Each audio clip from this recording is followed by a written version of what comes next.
देखिए ट्रिग्नोमेट्री में अभी सिर्फ पुरानी चीजें पढ़ेंगे, फिलहाल ट्रिग्नोमेट्री की पुरानी चीजें पढ़ेंगे, जो 10th क्लास में ट्रिग्नोमेट्री थी अभी वही पढ़ेंगे। फिर उसके बाद उसको थोड़ा सा एक लेवल आगे लेके जाएंगे, एएसटीसी रूल के बारे में पढ़ेंगे। ज्यादातर ट्रिग्नोमेट्री आपको याद करनी है, फिजिक्स के लिए ज्यादातर ट्रिग्नोमेट्री आपको याद होनी चाहिए। तो क्लियरली इधर देखिए, सबसे पहले हमें पता करना है साइन थीटा क्या होता है, कॉस थीटा क्या होता है, टैन थीटा क्या होता है। एक राइट एंगल ट्रायंगल है, एक राइट एंगल ट्रायंगल है जिसमें एंगल का जो थीटा होता है उसके सामने वाले साइड को परपेंडिकुलर कहते हैं, उसके साथ वाले साइड को बेस और उसके ऑपोजिट वाले साइड को हाइपोटेनस कहते हैं।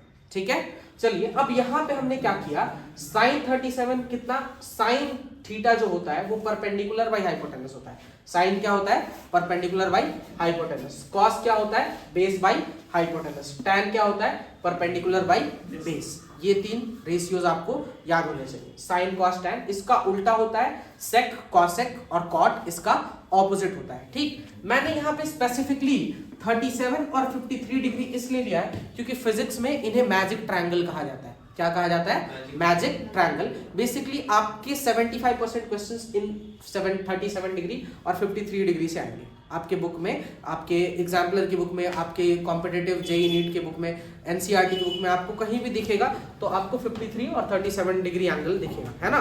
क्योंकि 53 और 37 की बात क्या है, इनमें से कोई भी अंडर रूट में नहीं है, साइन कॉस टैन कोई भी अंडर रूट में नहीं है। इसमें से कुछ भी देख, इसमें सब देख लो तो कहीं ना कहीं आपको अंडर रूट वगैरह में 1/2 में दिख जाएगा। ये सिंपल रेशियोज है, एक तो ये सिंपल रेशियोज है और ये बेसिक 0 से लेकर 90 के बीच में नहीं आते। वैसे मैंने आप लोग को साइन 75 भी निकालना सिखाया था जब हम लोग पूरा लेक्चर देख रहे थे, पूरा का पूरा चीज कर रहे थे, है ना।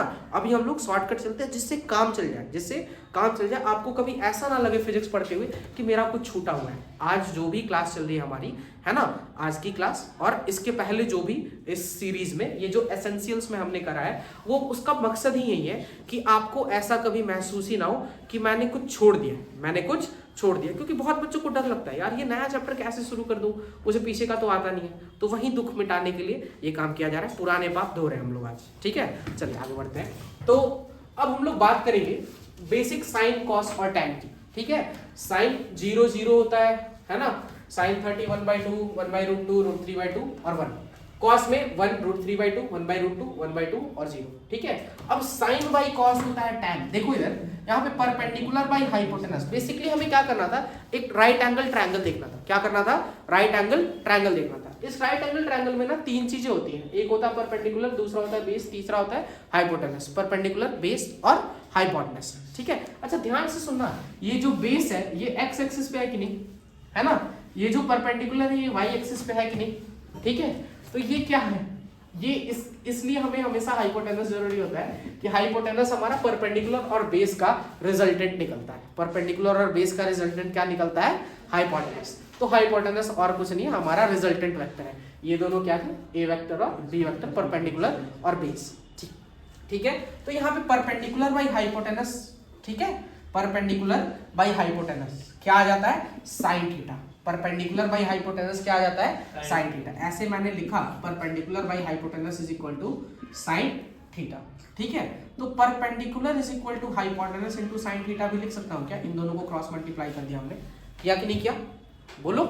उसके बाद देखोगे perpendicular is equal to hypotenuse into sine theta. Perpendicular है हमारे पास, परपेंडिकुलर है हमारे पास, कहाँ पे, ये वाई एक्सिस में। परपेंडिकुलर कहाँ पे है, वाई एक्सिस में। ठीक है, तो y is equal to a sine theta होता था, परपेंडिकुलर क्या होता था, साइन थीटा मल्टीप्लाई करते थे। वाई एक्सिस निकालने के लिए क्या करते थे, साइन थीटा मल्टीप्लाई करते हैं। तो कंपोनेंट्स कहाँ से आते हैं, ट्रिग्नोमेट्री से ही आते हैं। कंपोनेंट्स कहाँ से आते हैं, ट्रिग्नोमेट्री से ही आते हैं। ठीक, आप यहाँ पे ट्रिग्नोमेट्री के साथ ही कंपोनेंट्स पढ़ लो, है ना। मैंने जब पढ़ाया था ट्रिग्नोमेट्री तो उसके साथ मैंने कंपोनेंट्स भी बताया था, अगर किसी को याद हो तो। ठीक है, चलिए आगे बढ़ते हैं। दूसरा हमने लिखा है कि base by hypotenuse is equal to cos theta. Base by hypotenuse क्या है, कॉस थीटा के बराबर है। तो base is equal to hypotenuse into cos theta. अच्छा, बेस कहाँ पे है, बेस एक्स एक्सिस पे है और परपेंडिकुलर वाई एक्सिस पे है। तो वाई इज इक्वल टू ये हाइपोटेनस यानी कि vector multiplied by cos theta. X is equal to, I am sorry, तो एक्स किसके बराबर आता है हमेशा, कॉस थीटा के बराबर। एक्स और कुछ नहीं, बेस है, एक्स और कुछ नहीं है, बेस है। वाई किसके बराबर आता है हमेशा, साइन थीटा के बराबर। वाई और कुछ नहीं, परपेंडिकुलर है, वाई और कुछ नहीं, परपेंडिकुलर है। ठीक है, चलिए आगे हम लोग देखते हैं। साइन 37 अब इस मैजिक ट्रायंगल के अंदर हमने आपके लिए एक मैजिक ट्रायंगल मैंने यहाँ पे बनाया हुआ है जिसका एक angle 90 degree, right angle triangle जिसका एक एंगल 90 डिग्री है, दूसरा एंगल 37 डिग्री है और तीसरा एंगल 53 डिग्री है। 50, 30, 80, 7, 3, 10, 80 प्लस 10 इज 90। कितना डिग्री एंगल हो गया? 90 डिग्री का एंगल हो गया। 90 90 कितना हो गया? 180। 90 90 180 हो गया। ठीक है, अब एक ट्रायंगल के तीनों एंगल्स 180 डिग्री के ही होते हैं। देखो 53 बड़ा एंगल है तो 90 सबसे बड़ा है, 90 सबसे बड़ा, तो 90 के सामने वाला साइड 5 के रेशियो में होगा। किसके रेशियो में होगा? 5। तो ये 5 हो सकता है, 10 हो सकता है, 15 हो सकता है, 20, 5, 10, 12, 5 के टेबल में आता होगा, 5 के टेबल में आता होगा। फिर ये 53 है, 53 37 से बड़ा है तो ये बनता होगा 4। कितना बनता है? 4। 37 सबसे छोटा है, ये बनता है 3। तो एक ऐसा ट्रायंगल जिसके साइड्स है 3, 4 और 5, जिसके साइड्स क्या है? 3, 4 और 5। ठीक है, एंगल कितना है? 90, 37, 53। इस ट्रायंगल को हम लोग क्या कहते हैं? मैजिक ट्रायंगल कहते हैं। क्या कहते हैं? Magic triangle. अब इस मैजिक ट्रायंगल से हम लोग sin 37 निकाल सकते हैं, cos 37 निकाल सकते हैं और tan 37 निकाल सकते हैं। sin थीटा क्या बोल रहा है? sin theta. sin थीटा को हमने किसके बराबर निकाला था? हमने sin थीटा को किसके बराबर निकाला था? तो परपेंडिकुलर बाई हाइपोटेनस के बराबर। किसके बराबर? Perpendicular by hypotenuse. तो थीटा के सामने वाला परपेंडिकुलर यानी कि 3 परपेंडिकुलर हाइपोटेनस 5, उसी तरह से 4/5 cos थीटा, 3/4 sin थीटा। अब 37 में ऐसा क्या जोड़ दोगे कि 90 आ जाए? 37 में ऐसा क्या जोड़ दोगे कि 90 आ जाए? इसको कॉम्प्लीमेंट्री एंगल बोलते हैं। क्या बोलते हैं? Complementary angle. तो 37 में 53 जोड़ दोगे तो 90 आ जाएगा। 37 में 53 जोड़ दोगे तो क्या आ जाएगा? 90। क्लियर है? तो अगर आपने 37 में 53 जोड़ा तो आपको 90 दिख गया, तो 53 क्या हो गया? 37 में जो बचा हुआ है, 37 के साथ जो बचा हुआ है, तो sin थीटा के साथ जो बचा हुआ है वो क्या है? अगर हम लोग एक ट्रायंगल देखते हैं, इधर देखिए, ये थीटा है, ये क्या है? थीटा है। ठीक है, यहाँ पे और ये वाला एंगल क्या है? 90 माइनस थीटा है। इधर वाला जो एंगल बनेगा, अगर ये थीटा है तो दोनों मिला के तो 90 डिग्री होता है। दोनों मिला के क्या होता है? 90 डिग्री। अगर ये थीटा है तो दोनों मिला के 90 डिग्री हुआ, तो बचा हुआ क्या हुआ? ये थीटा है, ये पूरा 90 डिग्री, पूरा कितना है? 90 डिग्री। क्लियर? अब ये वाला एंगल अगर थीटा है तो बचा वाला एंगल 90 माइनस थीटा हो गया ना। ठीक, जो थीटा के साथ रहता है उसको कॉस कहते हैं और जो 90 माइनस थीटा के साथ रहता है उसको साइन कहते हैं। ठीक है, तो इसमें जो साइन के साथ है वो इसका कॉस हो जाएगा, इसमें जो कॉस के साथ है वो उसका साइन हो जाएगा। टैन दोनों के ऑपोजिट हो जाएंगे, टैन दोनों के क्या हो जाएंगे? ऑपोजिट। ठीक है, टैन और कॉट कॉम्प्लीमेंट्री होते हैं। टैन और कॉट क्या होता है? कॉम्प्लीमेंट्री। अगर tan 37 के बदले cot 37 निकालते तो 4/3 आ जाता। tan 53 के बदले cot 53 निकालते तो 3/4 आ जाता। ये दोनों क्वांटिटीज रिवर्स हो जाती। ठीक, बाकी आपने ट्रिग्नोमेट्रिक आइडेंटिटीज पढ़ा होगा। sin square theta plus cos square theta is equal to 1, sec square theta minus tan square theta minus is equal to 1, cosec square theta minus cot square theta is equal to 1। अगर आपको याद करना है तो आप SC, ST और CC कर सकते हो, है ना। रिजर्वेशन क्राइटेरिया SC, ST और CC, ये 3 क्राइटेरिया है ट्रिग्नोमेट्री का। ये बेसिक्स है। अब हम लोग देख लेते हैं ASTC रूल। क्या देख लेते हैं? ASTC रूल, और यहीं पे हम लोग खत्म कर देंगे। डबल एंगल फॉर्मूला, ध्यान से मेरी बात को सुनिएगा। डबल एंगल फॉर्मूला पहला चीज, और दूसरा है कंपाउंड एंगल। डबल एंगल और कंपाउंड एंगल के फॉर्मूलाज में भेज दूंगा, आप लोग उनको देख लेना, क्योंकि उसमें पढ़ाने लायक कुछ नहीं है, बस याद करना, ध्यान में रखना है ना। और अगर आपको पढ़ना होगा तो आपके मैथ्स वाले से जरूर आपको पढ़ाएंगे या फिर पढ़ाएंगे भविष्य में। ठीक है, तो हम लोग फिलहाल बस ASTC रूल को पढ़ते हैं, देखते हैं ये क्या है। देखो, अगर हम लोग एक सर्कल बनाते हैं, क्या करते हैं? एक सर्कल बनाते हैं, या फिर 2 एक्सिस बनाते हैं, एक x एक्सिस या फिर और एक y एक्सिस। हमने क्या किया? O एक्सिस बनाया। कितने एक्सिस बनाए? 2। एक है x एक्सिस और दूसरा है y एक्सिस। ठीक है, ये पॉजिटिव x है तो इस साइड क्या होगा? Negative x। ये पॉजिटिव y है तो इस साइड क्या होगा? Negative y।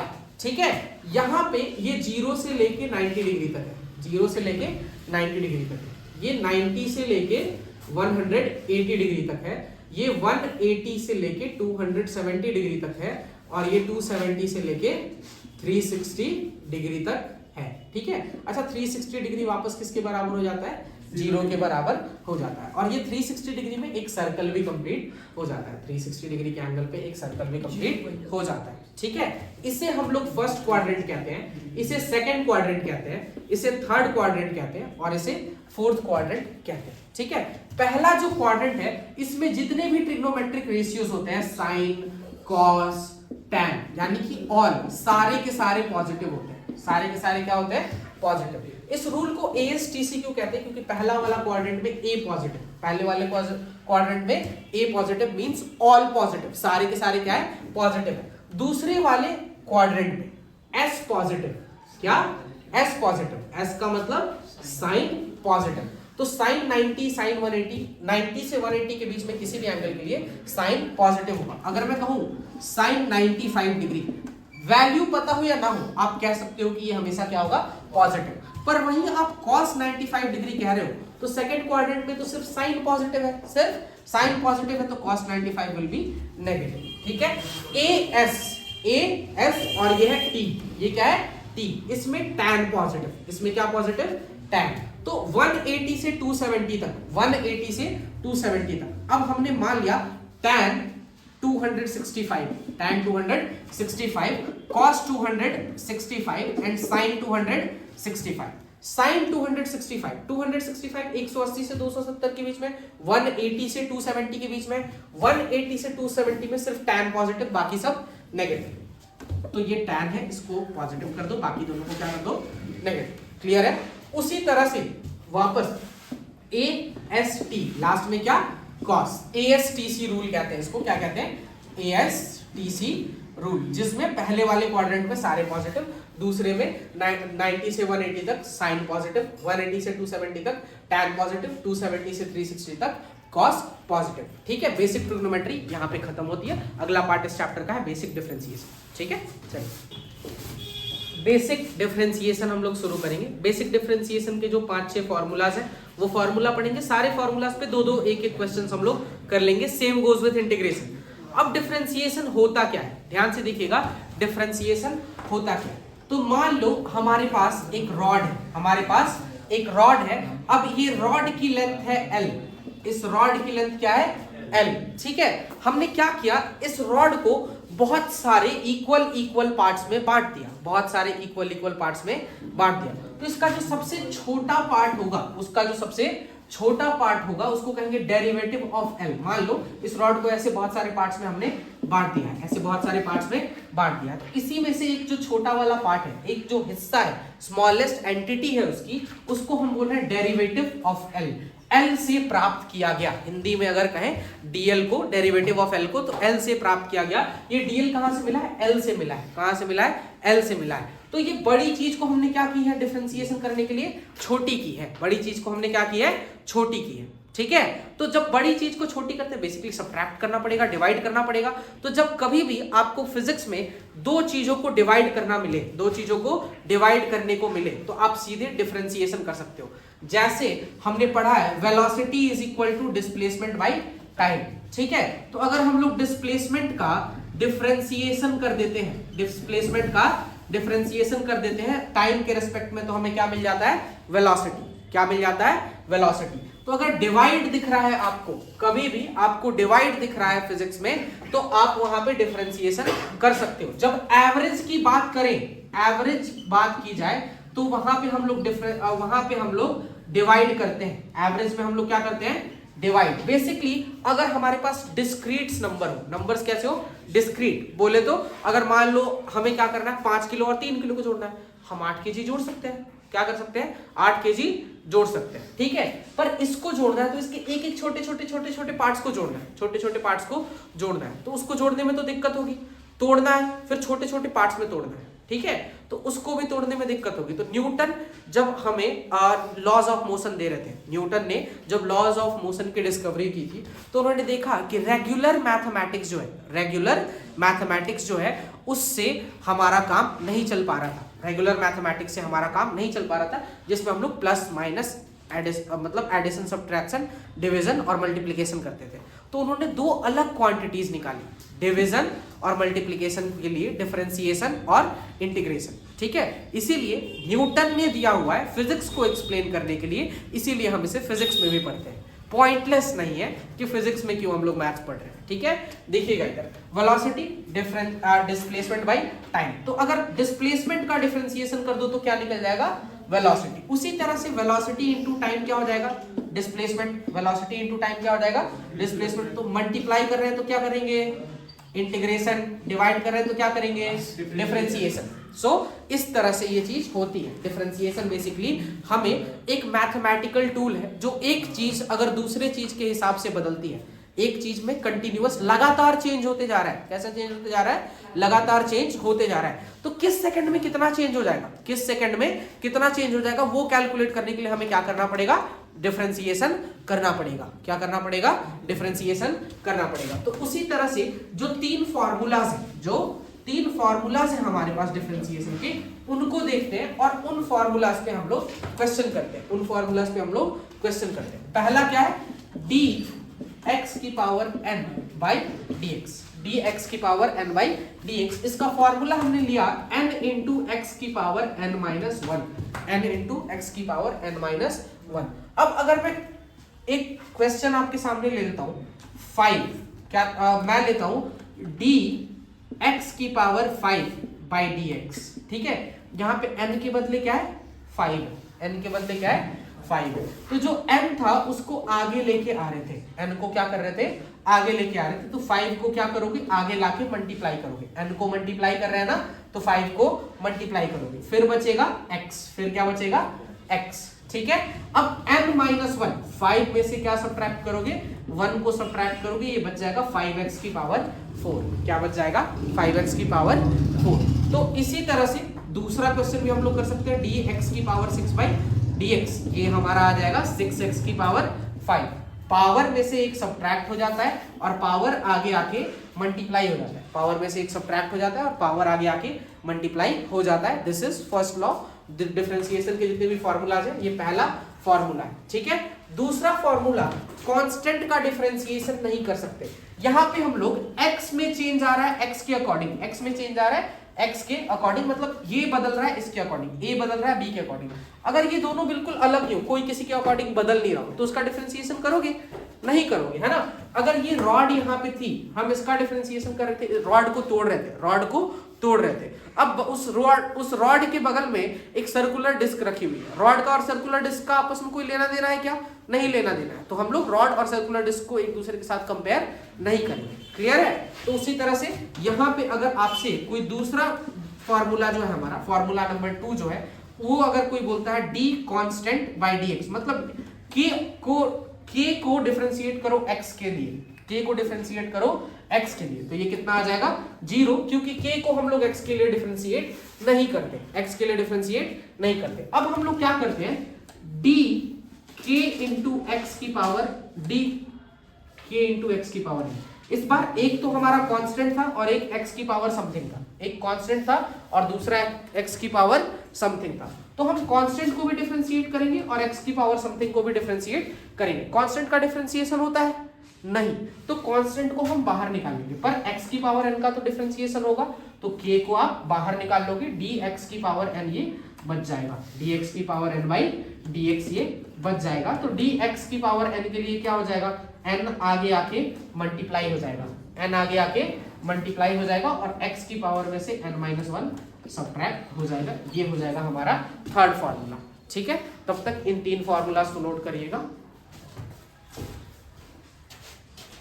चलिए अब हम लोग डिफरेंशिएशन के 3 बचे हुए फॉर्मूलाज करते हैं। टोटल 6 फॉर्मूलाज ही हम लोग देखेंगे डिफरेंशिएशन में, क्योंकि हमें फिजिक्स में उससे ज़्यादा की जरूरत नहीं पड़ने वाली। फिजिक्स में जितनी जरूरत पड़ेगी उतना करा, उससे ज़्यादा करने की कुछ खास जरूरत हमें नहीं है। चलिए dm plus minus n by d x, plus minus, तो पहले हम लोग क्या करेंगे, dm बाई डी एक्स कर देंगे, फिर प्लस माइनस कर देंगे dn बाई dx। बेसिकली इस केस में हमें क्या करना है, m प्लस माइनस दिया हुआ है, प्लस माइनस करना है, ऐड या सब्ट्रैक्ट करना है, ठीक है।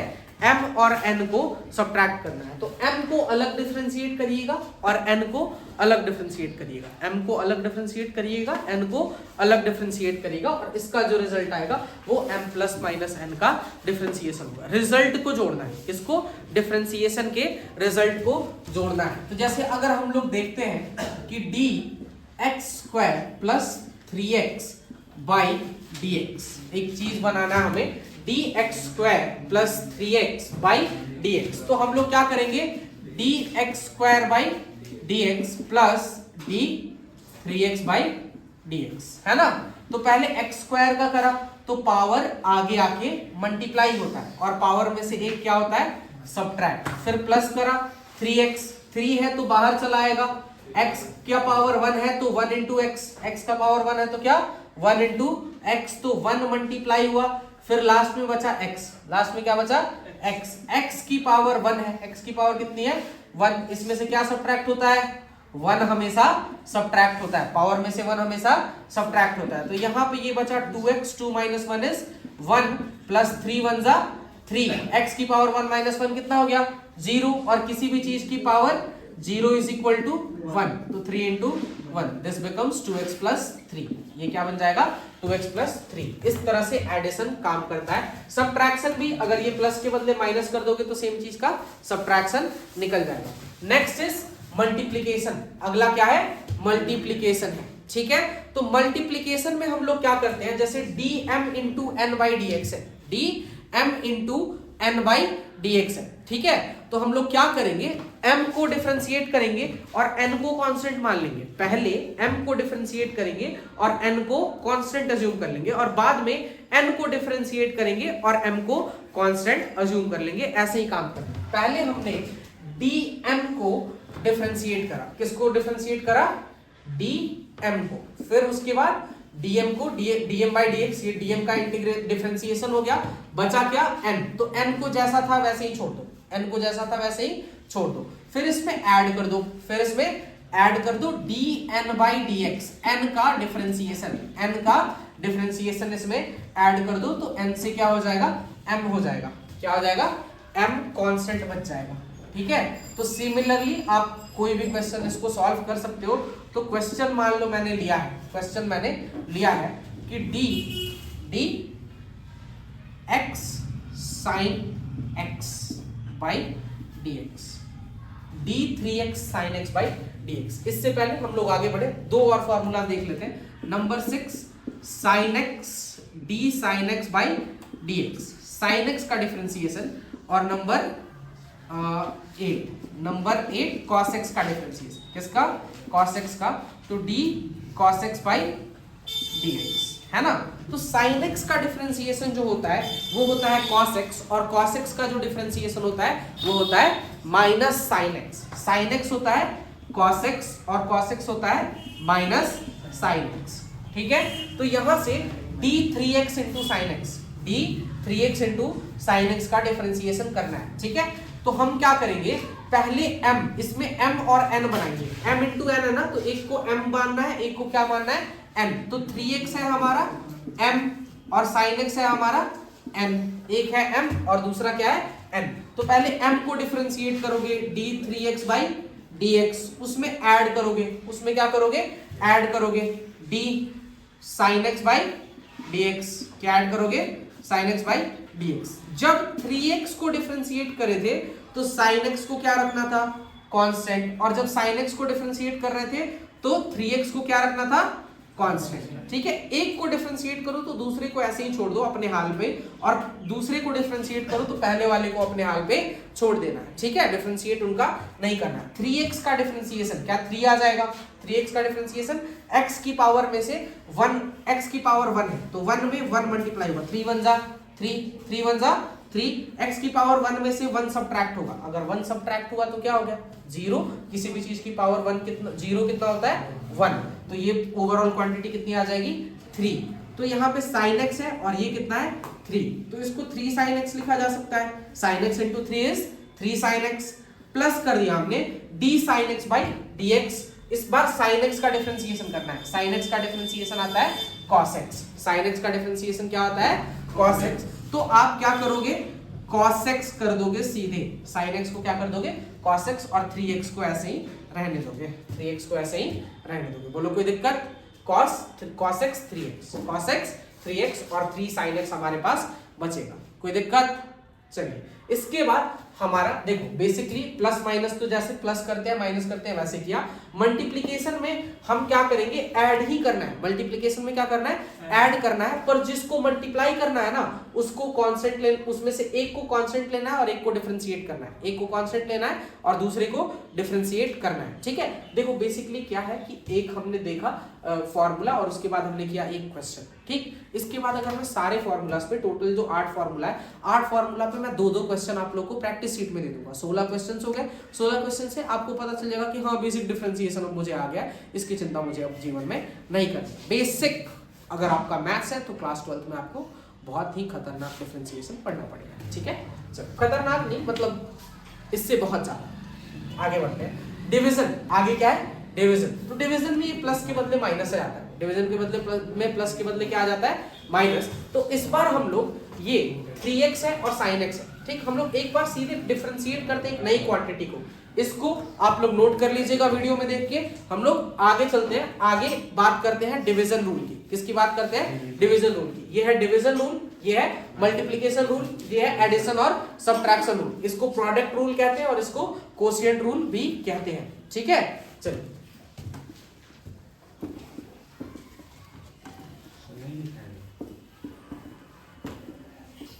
नेक्स्ट, जब हम लोग डिवीजन रूल करेंगे, हमारे पास क्या है, dm/n डिवाइडेड बाई dx। इसका फॉर्मूला हो जाता है dm/dx। m का डिफरेंशिएशन कर दिए, n को क्या रख दिए, कांस्टेंट। फिर प्लस के बदले क्योंकि डिवीजन है तो इसमें सब्ट्रैक्ट कर रहे हैं, तो फिर dn का कर दो dx के रेस्पेक्ट में, dn का कर दो dx के रेस्पेक्ट में। डिवाइड किसको करोगे, n को। इस बार n है तो किसको मल्टीप्लाई करोगे, m को।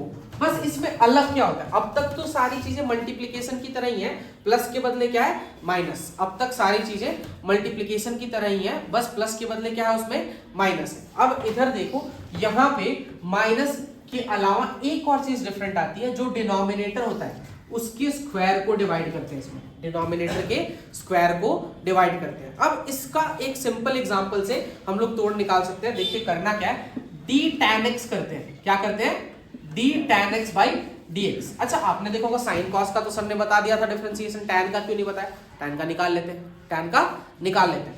tan x हमें पता है, tan x is d sin x by cos x। sin by cos क्या होता है, tan डिवाइडेड बाई dx। बोलो डिवीजन फॉर्मूला पे ये फिट हो सकता है, डिवीजन फॉर्मूला पे ये फिट हो सकता है। तो हमने क्या किया, पहले sin x by dx को हमने क्या किया, पहले d sin x by dx करा, फिर इसको मल्टीप्लाई करा किससे, हमने cos x से। किससे मल्टीप्लाई करा, cos x से। फिर माइनस कर देंगे, तो इस बार d cos x by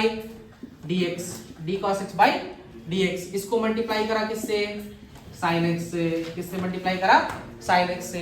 अब इसे हम लोग डिवाइड करेंगे, किससे डिवाइड करेंगे, तो नीचे वाले के स्क्वायर से, डिनोमिनेटर के स्क्वायर से। डिनोमिनेटर क्या है, cos x है, डिनोमिनेटर क्या है, cos x है, तो इसको हम लोग लिख देंगे cos स्क्वायर x। डिनोमिनेटर का स्क्वायर, cos x का स्क्वायर, cos स्क्वायर x, ठीक है।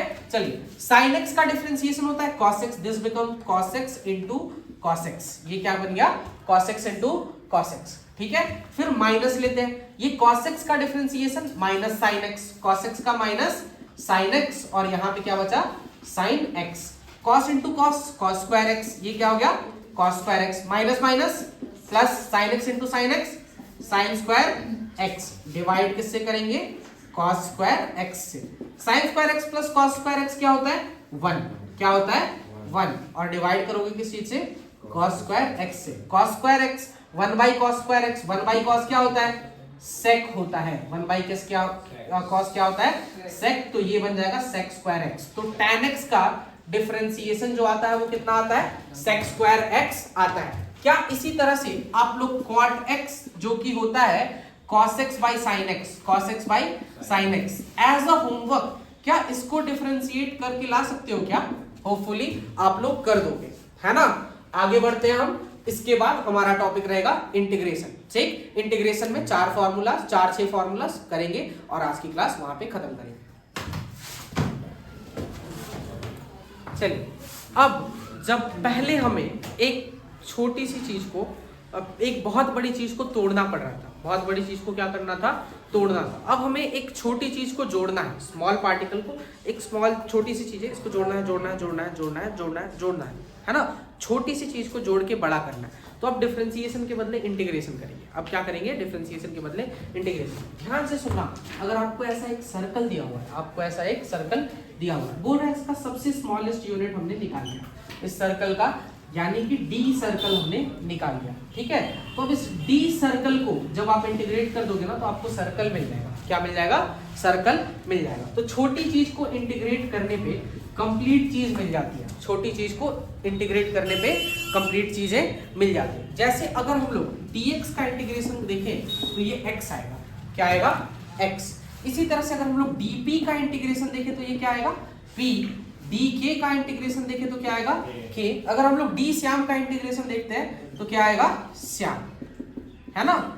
इसी तरह से अगर हम लोग डी एनीथिंग का इंटीग्रेशन करते हैं तो वही चीज वापस हमें मिल जाएगी without the D, without the D. ठीक है, तो यहाँ पे इंटीग्रेशन करने का मतलब एक छोटे से पार्ट से डेरिवेटिव से पूरा कंप्लीट कर देना, उसे क्या कर देना, कंप्लीट पूरा हिस्सा उसका निकाल देना। ठीक है, तो पहला फॉर्मूला यही था, dx is equal to x. dx किसके बराबर होता है, x के बराबर होता है। नेक्स्ट इज x की पावर n।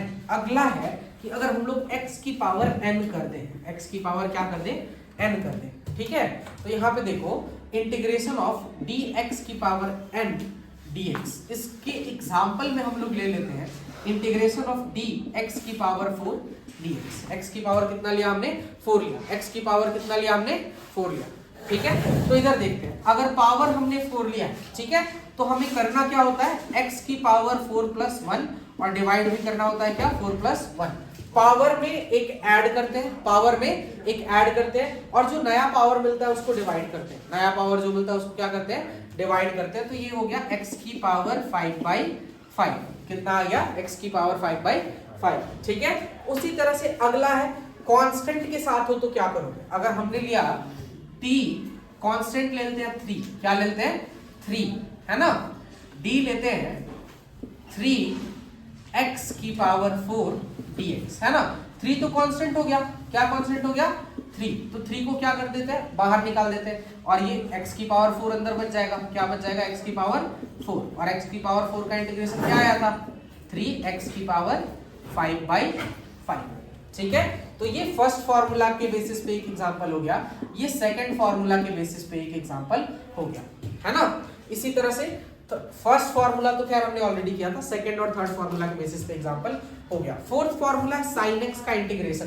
तो sin x का इंटीग्रेशन होता है माइनस cos x और cos x का इंटीग्रेशन होता है प्लस sin x। जैसा डिफरेंशिएशन में होता था उसका उल्टा। इंटीग्रेशन और कुछ नहीं, डिफरेंशिएशन का ऑपोजिट है। इंटीग्रेशन और कुछ नहीं, it is the opposite of differentiation. Integration is the opposite of differentiation. ठीक है, उसके बाद हमें अगर m plus minus n dx करना है ना, प्लस माइनस करना है, तो m को अलग से इंटीग्रेट करोगे और n को अलग से इंटीग्रेट कर दोगे, प्लस माइनस हो जाएगा। और लास्ट में अगर किसी भी चीज की पावर -1 है तो वो log में चलाएगा। किस चीज में चलाएगा, log ln x। ठीक है, ये रहा हमारा इंटीग्रेशन। बहुत ही छोटा सा टॉपिक था, है ना।